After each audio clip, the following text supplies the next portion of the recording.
Just under 2 months after postponing the fall football and volleyball seasons to the spring, the Minnesota State High School League Board of Directors reversed course on Monday, giving those sports the go-ahead for a modified fall season. I caught up with a couple area football coaches who just got a lot busier.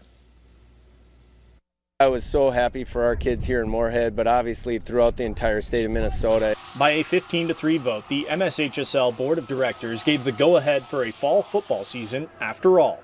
Practices will be able to start the final week of September, with games set to kick off the second weekend in October.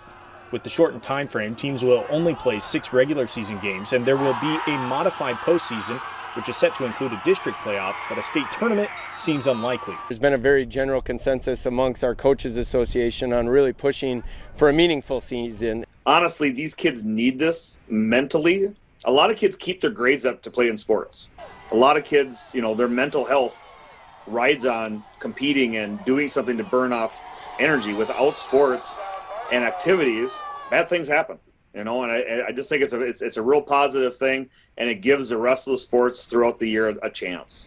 Barnesville head coach Brian Strand believes with football coming back in the fall, it will be looked at as a test run for other sports in the school year. If we fail at this, I have a hard time believing that winter sports are a go. Strand also adds the importance of an athlete's future prospects should they choose to play in college, citing his own son who received a scholarship offer only after his senior season.